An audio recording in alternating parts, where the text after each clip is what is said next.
कृष्णमूर्तींना एकदा विचारण्यात आलं होतं की I wonder what you really mean by ending of thought. I wonder what you really mean by ending of thought. Some says it is some kind of oriental nonsense. What is your answer? म्हणजे ending of थॉटच्या मागे लागणे हा पौर्वात्य लोकांचा निव्वळ एक वेडेपणा आहे, असे काही लोक म्हणतात. तुम्हाला काय वाटते? तुम्ही याचा अर्थ कसा काढता? यावर कृष्णमूर्ती म्हणाले, thought is the response of memory. Thought is the response of memory and memory is always the past. यात दुमत असण्याचे काही कारण नाही. त्यामुळे विचारात, कोणत्याही विचारात काहीच नवीन नसते आणि वेगळ्या अर्थाने मग जीवनात पण काही नवीन राहत नाही. So there is nothing new in the life. या एकाच गोष्टीचं आपल्याला महत्व कळायला पाहिजे.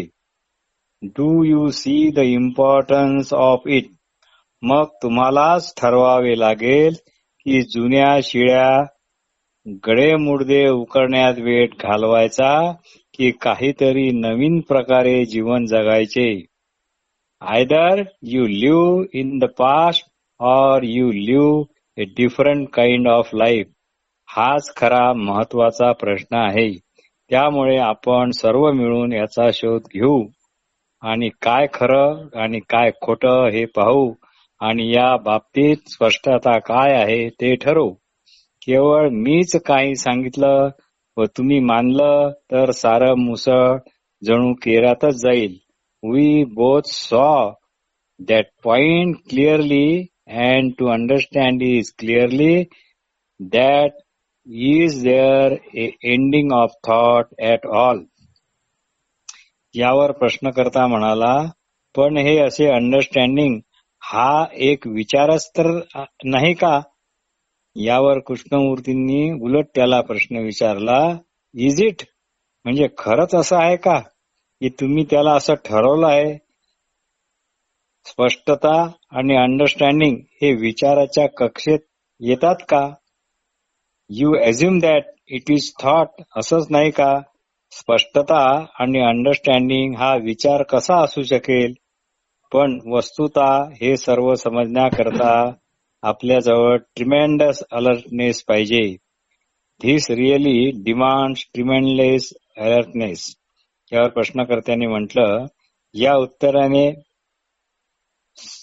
प्रश्नकर्ता या उत्तराने संतुष्ट झाला असे दिसते, पण त्याने परत विचारले, ठीक आहे, but what about going beyond thought? But what about going beyond thought? Krishnamurthy त्याला खूपच छान प्रतिप्रश्न विचारतात. Who is asking this question? Who is asking this question? Is it desire to experience somebody? It is desire to experience something new, or is it the inquiry with alertness of mind? If it is inquiry, then you must inquire and investigate the whole business of thinking. The whole business of thinking process and be completely familiar with it. पण going beyond of thought असा हा अनुभव हवाच अशा आशेने किंवा इच्छेने या शोधात तुम्ही जर भाग घ्याल तर तो शोध खरा शोध राहणार नाही. तो इच्छापूर्तीचाच एक प्रयत्न राहील. म्हणून या बाबतीत आपला धूर्तपणा स्वतः ओळखा आणि सावध व्हा. Know all your tricks that you are playing in the name of inquiry. If you have done this, then that question of going beyond thought has no value and like a empty shell. Going beyond thought is knowing what is thought and what are the limits of the thought and how thought creates thinker as so called permanent entity, आणि मग माझी going beyond thought ही इच्छा ही तद्दन एक वेगळपणाचीच राहील. कृष्णमूर्तींना एकदा meditation किंवा energy विषयी एकाने एक प्रश्न विचारला होता. त्याने सुरुवातच अशी केली, मी सर्व प्रकारच्या ध्यान पद्धतीचा अभ्यास केला. झेन पद्धत, योग ध्यान, भक्ती ध्यान, चित्तवृत्ती निरोध ध्यान, वेदांत ध्यान म्हणजे निधिध्यासन वगैरे, पण मला ते सर्व वरवरचे आणि टाकाऊच वाटले. आपल्याला या बाबतीत खोलवर जाऊन खरे ध्यान काय याचा शोध घेता येईल का? So can we go deep into it? Krishnamurti यावर म्हणाले, प्रथम आपल्याला सर्व तऱ्हेच्या ऑथॉरिटींना अगदी वेचून वेचून बाहेर फेकावे लागेल. स्वतःच्या अनुभवांनी निर्माण केलेल्या अशा ऑथॉरिटींना सुद्धा बाहेर फेकणे जरुरी आहे. We must set aside all authorities. मग ती स्वतःच्या अनुभवातून आलेली असो की इतरांच्या अनुभवातून आलेली असो, ही ऑथॉरिटी म्हणजे एका प्रकारचे अंधानुकरणच होय. त्यामुळे आपण निर्बुद्ध आणि मूर्ख बनतो व मग सर्व आपल्याला आयतेच मिळावे असे वाटते. प्रश्नकर्त्याने विचारले, तुम्ही कधी कधी मेडिटेशनचा संबंध एनर्जीशी लावता व म्हणता meditation is the essence of energy. हे थोडक्यात समजावून सांगा. कृष्णमूर्ती म्हणतात, विचाराची प्रत्येक हालचाल किंवा इच्छेची कुठलीही क्रिया ही एनर्जी शिवाय होऊच शकत नाही.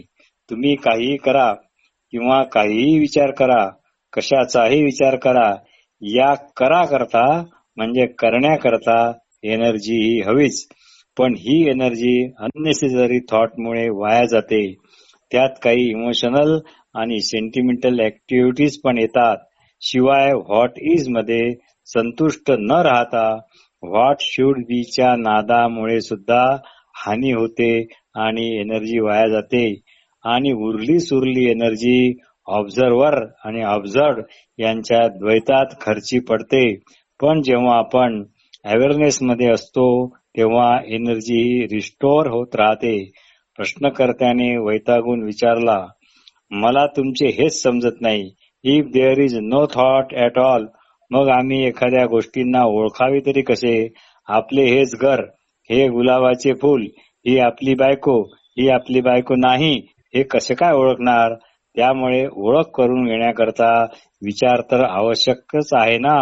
यावर कृष्णमूर्ती म्हणतात, पण जर तुम्हाला खरोखरच झाडांना किंवा बायको इत्यादींना ओळखायचे असेल, म्हणजे खरोखरच ओळखायचे असेल, तुम्हाला तसे ओळखायचे आहे का आणि वरवरचे ओळखायचे आहे का? मग त्याकरता is recognition is at all necessary. When you look at a tree, do you say it is a tree or do you just look? If you begin to recognize tree as a elm, as a oak or as a mango tree, then the past accumulated knowledge interferes of your direct perception. हे तुम्हाला मान्य आहे का? तसेच एखाद्या व्यक्तीचे किंवा तुमच्या बायकोचेच आहे.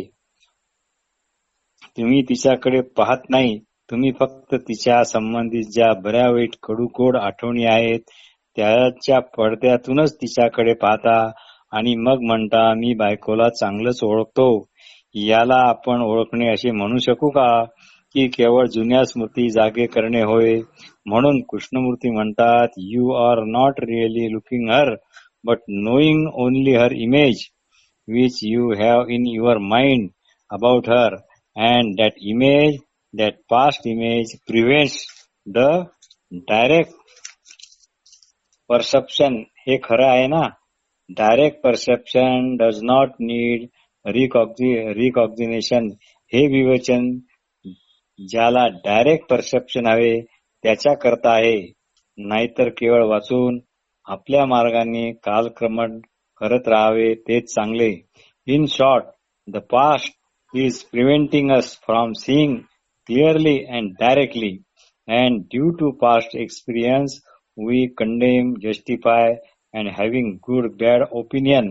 and also make impossible to see anything clearly and directly. प्रश्नकर्त्यांनी परत विचारलं, हे तर आता सर्व समजलं, पण there is a next point which is the division, that separateness, or rather you have often put it in your talk, the space that exists between the observer and observed. यामुळे द्वैत निर्माण होते. तुम्ही म्हणता ऑब्झर्वर आणि ऑब्झर्वरला तुम्ही स्वतंत्र असे वेगवेगळे मानता, त्यामुळे जो संघर्ष होत राहतो त्यामध्ये सुद्धा आत्मिक शक्ती, हा शब्द आपण वापरावा का, आत्मिक शक्ती वाया जाते. मला तुमचं सर्व लॉजिकल तर्कयुक्त पटते, पण तुमचे हे ऑब्झर्वर इज ऑब्झर्ड आणि यामध्ये स्पेस जो आहे तो भ्रम आहे हे मात्र मनापासून सांगायचे म्हणजे मला कळालेच नाही. I find it extraordinary difficult to remove that space to bring about the harmony between the observer and the observed. How is that to be done? Krishnamurti यावर म्हणतात, there is no how. The how means a system, a method, a practice which becomes mechanical. One must understand the structure and the nature of the observer. You cannot bring a union between the two because observer is always a false entity, only assumption, illusion, and there is only observed. In other words, only what is. Observer is one who asserts that he is, and in protecting himself, seeking comfort and security. In this way, the observer sets himself something apart from which he observes, and there is duality which is not actual, and this duality comes when observer is born, and observer is born when there is a desire to act on observed. Otherwise, there is only observed. But when we remain with the observed, there is no any kind of resistance, and there is only what is, which means observed. धन्यवाद.